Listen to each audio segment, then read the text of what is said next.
الحمد لله نحمده ونستعينه ونستغفره ونؤمن به ونتوكل عليه ونعوذ بالله من شرور أنفسنا وسيئات أعمالنا من يهده الله فلا مضل له ومن يضلله فلا هادي له نشهد أن لا إله إلا الله وحده لا شريك له ونشهد أن سيدنا ونبينا ومولانا محمدا عبده ورسوله أما بعد فقد قال الله تبارك وتعالى في كتابه بعد أعوذ بالله من الشيطان الرجيم بسم الله الرحمن الرحيم يا أيها الذين آمنوا إذا قمتم إلى الصلاة فاغسلوا وجوهكم وأيديكم إلى المرافق وامسحوا برؤوسكم وأرجلكم إلى الكعبين وقال تعالى قد أفلح من زكاها وقال قد أفلح من تزكى وقال تعالى خذ من أموالهم صدقة تطهرهم وتزكيهم بها وقال وعهدنا إلى إبراهيم وإسماعيل أن طهر بيتي للطائفين والعاكفين والركع السجود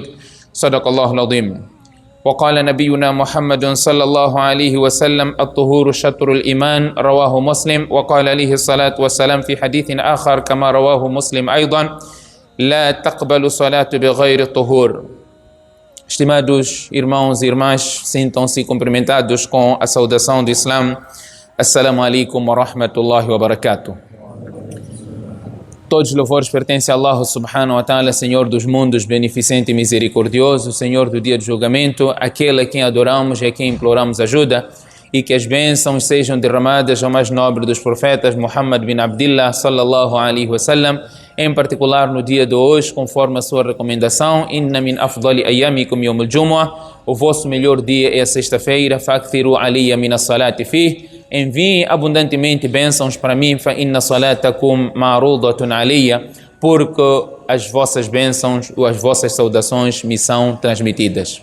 O profeta sallallahu alaihi wasallam recomendou este ato em particular às sextas-feiras, apesar de existir uma virtude especial daquele que envia abundantemente o salatu salam para o profeta sallallahu alaihi wasallam, dizendo sallallahu alaihi wasallam ou dizendo Allahumma salli wa sallim wa barik alayhi ou Allahumma salli wa sallim wa barik ala Muhammad wa ala ali Muhammad, a forma que ele quiser enviar saudação ao profeta sallallahu alaihi wasallam. O tempo nunca é suficiente e eu preparei aqui uma sequência para fazer a apresentação neste masjid, sempre que eu aqui estiver, dar uma continuidade de um tema particular. Achei pertinente começar com a purificação.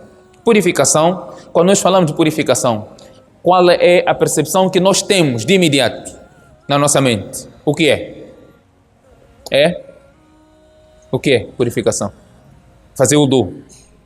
Pois não? Fazer wudu. A purificação está muito além do wudu. Muito além do wudu. Quando nós falamos da purificação, temos a questão da purificação do corpo, em um aspecto, purificação da roupa, purificação do lugar da adoração, purificação do coração, purificação da alma. Por isso que o meu tema aqui é a pertinência da purificação na vida do muçulmano e as suas ramificações. Vamos ver que a importância da purificação condiciona a entrada do Jannah. Se você não estiver purificado, você tem um condicionalismo, uma barreira para você entrar no Jannah. Portanto, é extremamente importante. E a sua ramificação, quanto ele se divide, subdivide em vários outros ramos. É verdade que temos o particular, que nós todos entendemos, o principal, que é o wudu. Antes do wudu até temos o banho, o ghusl. Muitas pessoas podem pensar que estão purificadas simplesmente porque fizeram o wudu, mas não tem wudu, porque a condição principal antes do wudu, que era o banho, não foi cumprido. Podia até ter feito o banho, mas o banho não foi bem feito. Consequência, nem salat dele vale, apesar de ter feito o wudu da melhor forma. Mas porque o banho não estava bem feito, condicionou a validade do seu wudu e, consequentemente, a validade do seu salat. Allah subhanahu wa ta'ala diz: Ya ayyuhalladhina amanu, idha qumtum ila salat. Ó crentes, quando vocês levantarem para o salat, faghsilu wujuhakum. Allah diz aqui para fazermos o wudu. Então, os 4 faraid do wudu estão mencionados aqui, os 5 faraid do wudu estão aqui também mencionados. 4 de acordo com o Imam Abu Hanifa, 5 de acordo com o Imam Shafi. Condições fundamentais para o wudu. A diferença é que existe, Imam Shafi considerou niya como também condição, enquanto que Imam Abu Hanifa diz niya é algo intrínseco. Está lá, não é possível você fazer sem niya. Você quando quer fazer salat, o niyat já está lá, que quero fazer salat. Então, este já é niya. Então, Imam Shafi diz exatamente isto que você está a dizer, que ele está a contar. Se isto não estiver lá, então o seu salat não existe. Portanto, os dois, por vezes nós vemos 2 pessoas a discutirem, não é, ideologias diferentes que estão a falar a mesma coisa com uma língua diferente. Portanto, os dois mencionam que esta condição está lá. Portanto, Allah subhanahu wa ta'ala menciona esses aspectos. Idha qumtum ila salah. Aqui vemos, se nós formos a ver o que Allah mencionou aqui, faghsilu wujuhakum, lavai as vossas caras, wa aydiyakum ila al-marafiq, os vossos braços até o cotovelo, wamsahu bi ru'usikum, façam massah da cabeça, wa arjulakum ila al-ka'bayn, lavam os vossos pés até os tornozelos. Alguém pode dizer, onde está aqui o niya? Imam Shafi contou, idha qumtum ila salah, quando vocês levantarem para o salah. Então levantou para quê? Para o salah. Então o niya já está lá. Portanto, Imam Shafi contou também niya neste versículo do Corão. Portanto, aqui, antes nós falamos do wudu propriamente dito, conforme eu disse, existe banho. Eu vou falar isso no momento certo, na oportunidade certa. Estes detalhes não vou correr, porque não vou acabar os conteúdos. Não vou acabar, por mais que eu me foque só para falar da purificação, não vai ser suficiente. Vamos ficar a falar até Isha, também não vamos terminar. Então, a não ser que queiram que façamos isso. Se vocês têm muito tempo para fazermos isso, conforme tem sido prática de álimos, diz, antes de começar, o tempo não é suficiente. Não houve muito isso, né? Então, teve um bai e disse, não, bai, pode falar, nós temos tempo hoje. Fala quanto você quiser. Portanto, por mais que deem este tempo, não será suficiente, porque Allah desafia isso no Corão. لو كان البحر مدادا لكلمات ربي لنفد البحر قبل أن تنفد كلمات ربي. Se o oceano fosse convertido em tinta, as árvores em canetas, tudo isso iria perecer. As palavras de Allah não iriam acabar. Portanto, o Islã é uma religião de pureza em todas as dimensões, conforme eu aqui disse. Seja purificação da roupa, do corpo, do lugar da adoração, do coração, da alma. Estava ainda há pouco a ver, o Islã considerou, o profeta, vamos ver a hadith, em que o profeta incentiva-nos a termos a nossa casa também organizada. O Islã entrou até estes aspectos. A nossa casa tem que estar organizada e não ser uma casa bagunçada. Até estes aspectos o Islã incentivou. Portanto, Allah subhanahu wa ta'ala fala-nos no Corão, o profeta sallallahu alaihi wasallam nos seus ahadiths, falando da purificação em suas várias vertentes. Allah diz no Corão, qad aflaha man zakkaha, tornou-se bem-sucedido aquele que purificou a sua alma. Purificou a sua alma. Portanto, a ramificação da purificação não se limita aqui utilizando água para nos purificar, seja na forma de banho ou na forma de ablução. Allah subhanahu wa ta'ala diz, inna Allah yuhibbu at-tawwabina wa yuhibbu al-mutatahhirin. Allah subhanahu wa ta'ala gosta daqueles que se arrependem e aqueles que se purificam adequadamente. Portanto, a purificação não é apenas para o salah, mas sim um caminho de vida. Conforme vários versículos do Corão, temos aquilo que é purificação física e temos aquilo que é purificação espiritual. Na purificação física, nós vamos encontrar este versículo que Allah subhanahu wa ta'ala está a dizer para lavar a cara, fazer o wudu, e diz, وَإِن كُنْتُمْ جُنُبًا فَطَّهَّرُوا, quando estiverdes de impureza maior. Por exemplo, mulher que saiu do seu período menstrual é impureza maior. Mulher que terminou o seu período pós-parto é impureza maior. O casal que se envolveu sexualmente é impureza maior. Depois disso você não tem como levantou, fez o wudu e foi fazer salat, a não ser que tenha esquecido, não é? Você acordou, achou que vou tomar banho depois, na hora da al-Fajr, mas você acordou, viu a adhan, foi a correr, fez salat, não tomou banho. Então o salat dele está feito. Está feito. O salat dele está feito. Se ele permanecer esquecido até morrer, não se lembrou daquele dia. Mas se ele lembrar-se, olha, naquele dia, saí às pressas de casa, como também fiz às pressas, fui para o masjid, não havia tomado banho, aí terá que repetir o seu salat. Mas se ele esqueceu, não é? Não há nada. O salat dele está feito. O profeta sallallahu alaihi wasallam uma vez saiu, veio para fazer salat no al-Fajr, depois ele lembrou-se, voltou. E quando entrou outra vez no masjid, estava a pingar água do seu cabelo. Depois ele disse que eu me esqueci que tinha que tomar banho, então fui tomar banho, depois eu voltei para fazer o salat. Portanto, o esquecimento, o profeta sallallahu alaihi wasallam diz: "Rufi'an ummati al-khata wa nisyan". Um dos aspectos que a pessoa está escusada na Sharia é esquecimento. Você está a trabalhar com tanta dedicação, mais alguma coisa em termos de concentração, até esqueceu de efetuar o salat. Você não tem pecado. É bom esquecer, não é? Experimenta esquecer. Às vezes até sente-se bem.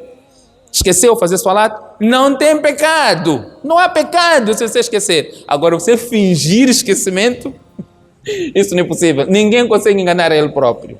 Mas se você, por causa das suas atividades, esqueceu fazer salat, fique tranquilo. Não há pecado. Simplesmente tem que fazer o salat. Dormiu. Acordou, a hora de salat já passou, não há pecado. O que tem que fazer? Fazer salat, só. Agora, você não vai dizer, vou dormir para a hora de salat passar, depois de fazer salat, porque não há pecado. Não. Estamos a falar aquilo que é propositado, intencional, há pecado. Mas se você não fez intencionalmente, pôs despertador, tudo, não conseguiu acordar, aquilo até tocou, incomodou até o vizinho, mas a ti não incomodou, não conseguiu acordar. Não há pecado. Existe este hadith, Imam Abu Daud menciona, e outros colecionadores de hadith mencionam, em que o profeta sallallahu alaihi wasallam, antes de dormir, perguntou: quem vai nos acordar para Salat al-Fajr? Bilal radiallahu anhu disse: eu, o mensageiro de Allah. Antes de dormir, disse: quem vai nos acordar? Um despertador. Antes de acordar para Salat al-Fajr, Bilal disse: eu vou acordar. Bilal ficou a fazer seu dhikr, encostado do seu animal, a fazer seu dhikr, até que adormeceu. O profeta sallallahu alaihi wasallam foi primeiro a acordar com os raios solares. O sol já estava alto. O profeta sallallahu alaihi wasallam disse: Bilal, foi primeiro a acordar. O que aconteceu? Por que não nos acordaste para Salat al-Fajr? Bilal radiallahu anhu, ya Rasulallah, aquele que te fez dormir, ele me fez também dormir. Então o profeta sallallahu alaihi wasallam e os seus companheiros todos, vamos sair daqui, neste lugar tem shaitan, e foram para outro lugar e efetuaram o seu Salat al-Fajr. Portanto, quanto à questão da purificação física, temos esta questão do banho.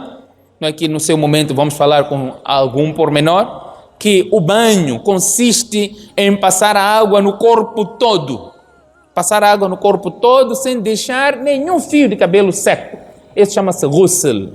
Quando nós falamos de banho hoje, as nossas senhoras às vezes dizem, vão tomar banho, mas não molham o cabelo. O Ocidente considera isso também como uma forma de banho. Passou água no corpo todo, mas não molhou o cabelo. Tomou banho? Ok, tomou banho, mas não se chama ghusl. Ghusl é quando a água passa no corpo todo, você fez ghusl. Imam Shafi condicionou, tem que passar água no corpo todo como banho obrigatório. Imam Abu Hanifa diz, juntamente a isso, você tem que gargarejar, não é? E soprar água nas narinas. Portanto, são os três aspectos fundamentais para o banho. Você tomou banho, você percebeu depois que alguma parte do corpo está seco. Tem que repetir o banho. Não é necessário repetir o banho, é suficiente lavar a parte que está seca, que não tocou água. Portanto, este é o importante a entendermos. E momentos em que o banho é obrigatório: após o período pós-parto, após o período menstrual e após o ato sexual. São estes três momentos em que o banho é obrigatório. Quando as pessoas veem, olha, eu dei banho mayit, tem que tomar banho, vai tomar banho porque deu banho mayit. não é obrigatório. Existe hadith quanto a isso, sim, o profeta sallallahu alaihi wasallam diz, mas na forma de mustahab. É aconselhável fazer isso, mas não é obrigatório. O banho torna-se obrigatório quando a pessoa termina o período pós-parto, quando sai do período menstrual e após o ato sexual, ou após o sonho molhado, ou após qualquer que seja descarga do sêmen, não é? Sonho molhado ou masturbação, o que for. Houve essa descarga do sêmen, portanto o banho torna-se obrigatório. Para além disso, o banho é sunnah. O banho é sunnah. E o wudu, temos a questão, conforme o Corão aqui menciona, os faraid do wudu. Há vezes em que nós não temos água suficiente para fazer aqueles são os sunnahs todos. A água é pouca, mas dá para fazer wudu? Sim, dá para fazer wudu. Este versículo também facilitou. O dini todo é fácil. O dini é fácil. Quando há dificuldade, logo o sharia tem uma saída, né? Al-mashaqqatu tajlibu at-taysir é um princípio da sharia, de 5 regras, aquilo que chama-se al-qawaid al-khamsat al-kubra. 5 regras maiores do sharia. 5. Ahkam al-khamsa. Al-umuru bimaqasidiha, as ações pela intenção. Al-mashaqqatu tajlibu at-taysir, a dificuldade atrai a facilidade.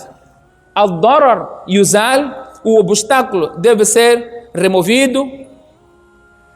E a quarta regra, al-darar yuzal, al-mashaqqatu tajlibu at-taysir, al-'adatu muhakkama, o costume tem norma de lei, quando não existir uma lei de sharia.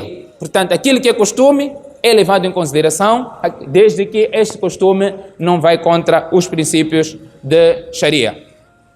Portanto, nesta norma de sharia, Allah subhanahu wa ta'ala fala das coisas obrigatórias para nós fazermos a nossa ablução. Portanto, você se não consegue fazer o wudu por alguma dificuldade de saúde que vai te prejudicar, o sharia já tem algo que acautela o seu estado de saúde. Al-mashaqqa, tem dificuldade? Neste versículo do Corão, Allah subhanahu wa ta'ala está dizendo: وَإِن كُنْتُمْ جُنُبًا فَطَّهَّرُوا وَإِن كُنْتُمْ مَرْضَى أو على سفر أو جاء أحد منكم من الغائط أو لامستم النساء فلم تجدوا ماء فتيمموا. Não há desculpa. Não tem água, faça tayammum. Tem água, não pode usar, está extremamente frio, e usando essa água gelada pode prejudicar a tua saúde. Sharia diz: faça tayammum. Mas tayammum, tem água. Allah é que disse: faça tayammum. Se vai te prejudicar, você vai ficar doente, faça tayammum. Portanto, é a facilidade do sharia. O profeta nunca foi dado opção entre duas coisas sem que optasse pela mais fácil.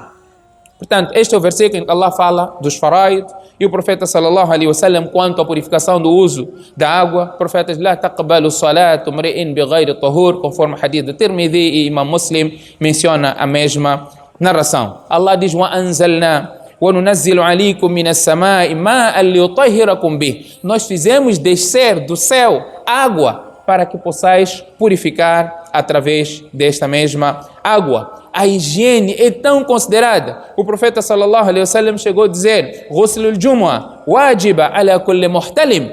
O banho de sexta-feira é obrigatório para todo aquele que atingiu a puberdade. Este era nos primórdios do Islã, que esta norma posterior foi abrogada. E vários ahadiths mencionam esta questão da abrogação. E quando é que isso foi instituído? Quando é que o profeta sallallahu alaihi wasallam disse acerca da obrigatoriedade do banho? Era pelo tipo de trabalho que os sahabas faziam, a condição ambiental que eles viviam, o tipo do masjid deles. O masjid, conforme o hadith de Ibn Abbas, hadith encontra-se no Sunan at-Tirmidhi, ele fala: eu vou mencionar quando é que o banho tornou-se obrigatório. Abdullah ibn Abbas está a dizer que os sahabas vestiam roupa de lã grosso, algodão grosso. A temperatura era uma temperatura muito alta, muito quente, e suavam. E trabalhavam com o quê? Trabalhavam na agricultura, nas machambas. Outros trabalhavam nos mercados. Faziam o quê? Sahabas. Carregavam bagagem das pessoas. Não é? Como se chama aqueles que carregam bagagem? Carregador. Carregador é um nome bonito. gai, o que for. Sahabas faziam, está falando um nome muito bonito, fala os nossos nomes. Sahabas faziam este trabalho digno. E sustentavam, aquilo que ganhavam, iam sustentar as suas famílias. Abdullah bin Abbas está a dizer, sahabas faziam este trabalho. E o profeta não gostava do cheiro negativo. Uma vez o profeta entra no masjid, Abdullah bin Abbas está a dizer, o masjid, o profeta sallallahu alaihi wasallam, o teto era baixo, o teto era de folhas de tamareiras, era baixo, profeta, e a sexta-feira era o dia em que as pessoas aglomeravam-se no masjid. Nós hoje temos o costume de qualquer cantinho que nós temos, fazemos nossos masjids. Eu estive em Pebane, na Zambésia. Naquele percurso, a sair de Pebane para a estrada principal, para aquele mano, você não anda 10 metros, 15 metros sem que tenha um masjid. Não é este o propósito. O propósito do masjid, em particular no dia de Jumu'ah, é ter maior jama'a, maior congregação. E é o que acontecia no tempo do profeta sallallahu alaihi wasallam. Existiam outros massajids, mas todos saíam dessas mesquitas e vinham fazer Jumu'ah com o profeta sallallahu alaihi wasallam no Jamia. Chama-se até, se vamos ver os livros de fiqh, diz no Masjidul Jamia, no Masjid central, onde todos podem caber.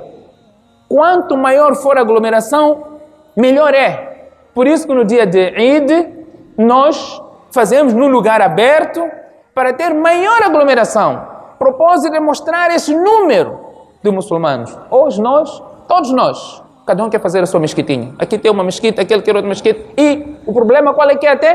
Todos queremos mandar. Todos nós queremos mandar. Se você está numa mesquita, tem pequena confusão. Eu vou fazer outra mesquita. E faz aí ao lado mesmo.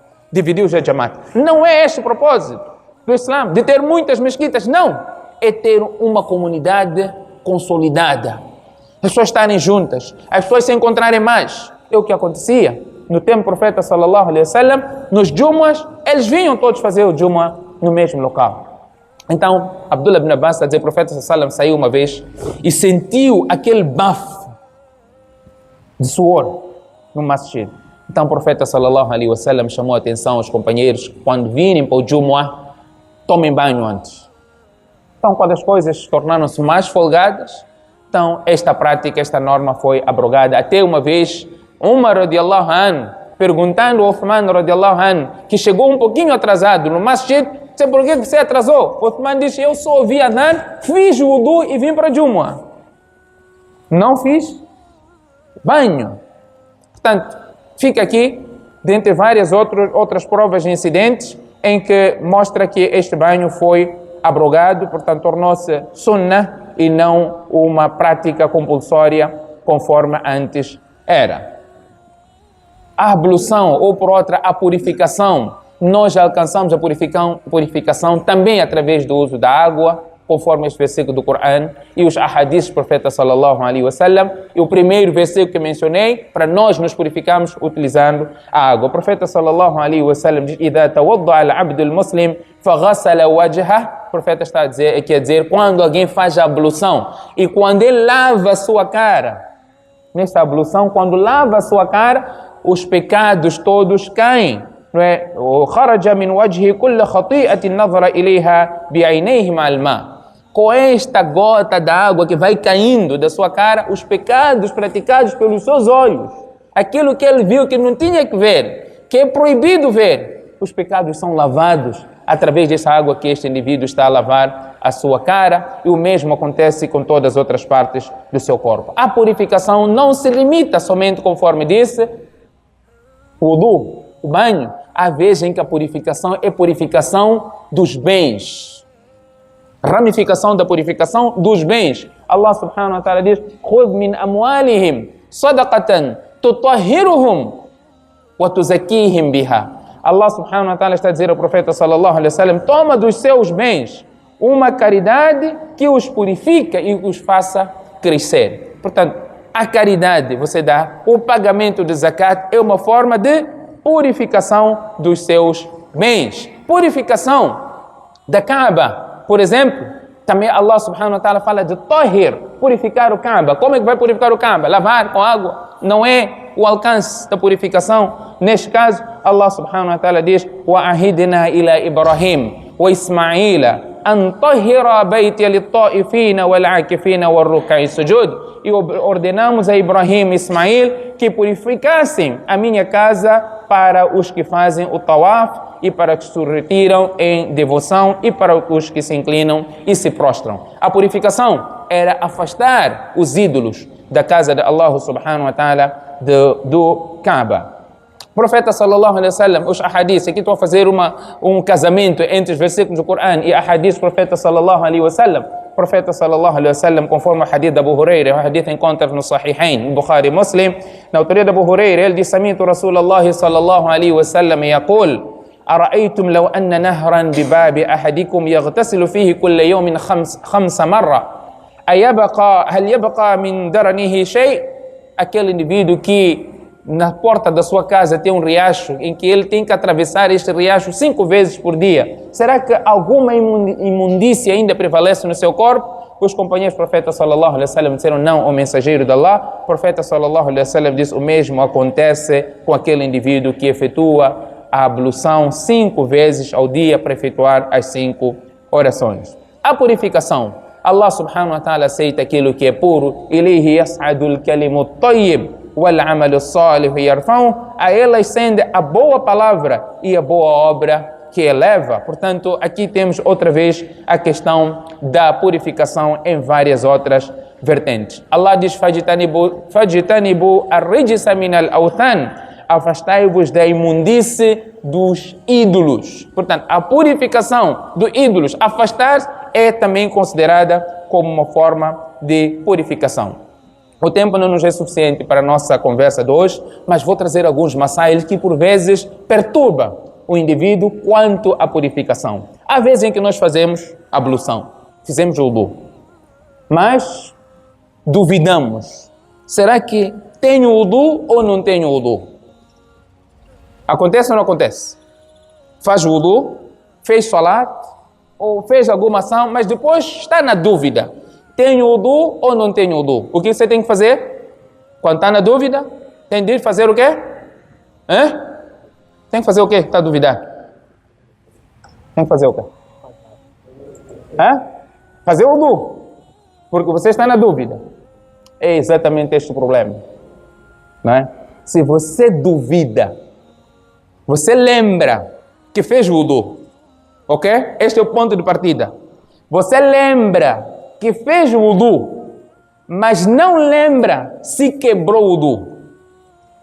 Então, trazemos aquele princípio que eu mencionei aqui no início: al-yaqinu la yazulu bi-shak. A certeza não é abolida pela dúvida. Esse é um princípio de Sharia. Das 5 regras grandes da Sharia. Não é? Uma delas é esta: a certeza não é abolida pela dúvida. Qual é a certeza que você tem neste exemplo de wudu? É que você fez o wudu. Tem certeza? Pois não? Mas a dúvida é se você quebrou o wudu ou não.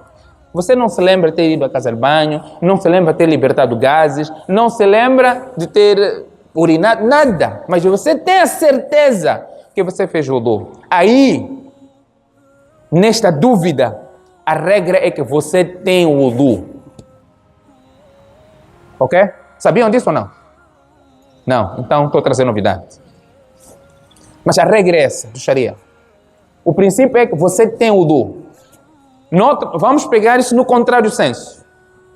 Você não lembra ter feito o wudu, não lembra, e você tem certeza, não é? Tem certeza que você não foi à casa de banho, você não libertou gases, nem nada. Você tem o wudu?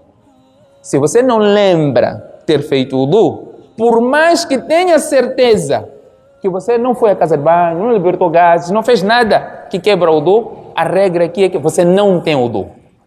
Porque não tem certeza daquilo que é ibada, que é necessário, neste exemplo que estamos aqui a trazer, é ter o wudu. Mas se você tem certeza que você fez o wudu, não tem certeza se quebrou ou não, então você vai para aquilo que você tem certeza, que é ter feito o wudu. A mesma norma se aplica no salat. Como assim se aplica no salat? Se você está no salat, você duvida se fez 2 rakats ou 3 rakats. Qual é que você vai seguir? Se você fez 2 rakats ou fez 3 rakats.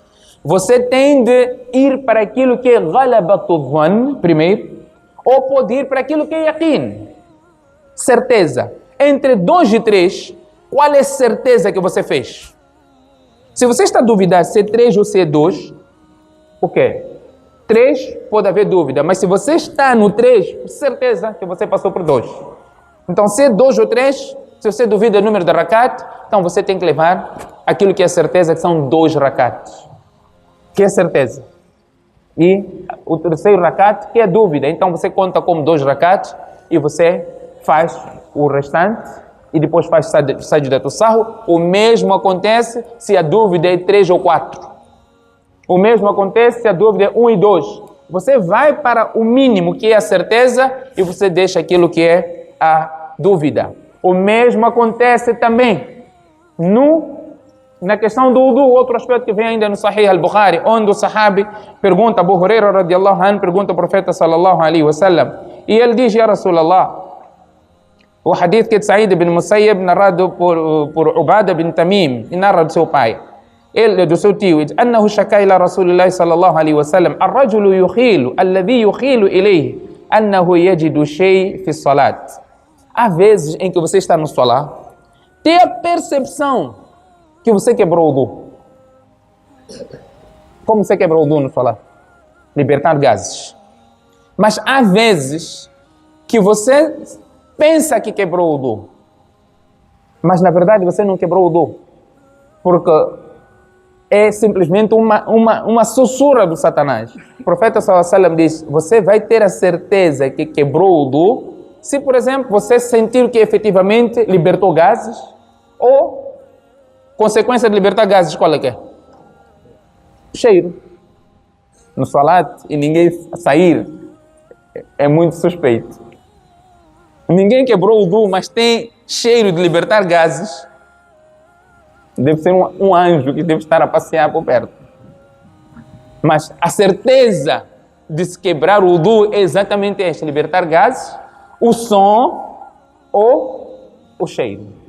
Portanto, são vários aqui exemplos que estamos a trazer quanto à certeza e a dúvida na questão relacionada à ablução. Portanto, temos aqui virtudes nesta purificação. Eu preferia até falar de erros que se cometem nesta purificação do que falar no seu sentido que as pessoas sempre optam, virtudes do wudu, ganha isso, mas há vezes em que você, para alcançar aquela virtude, requer-se uma perfeição. E o que condiciona essa perfeição são os erros que você comete. Mas nas próximas oportunidades, inshallah, nós iremos abordar. Que essa próxima oportunidade pode ser daqui a 3 anos, pode ser daqui a 5 anos, pode ser daqui a 3 meses. Não é questão de só poder estar aqui, flexibilidade também, mas tenho aqui já um tema para sempre abordar, os irmãos, começando com a purificação e, inshallah, a posterior poderemos abordar mais outras questões, em particular no que concerne aos masáils, as questões que surgem, não é, na nossa purificação. فَسَتَذْكُرُونَ مَا أَقُولُ لَكُمْ وَأُفَوِّضُ أَمْرِي إِلَى اللَّهِ إِنَّ اللَّهَ بَصِيرٌ بِالْعِبَادِ.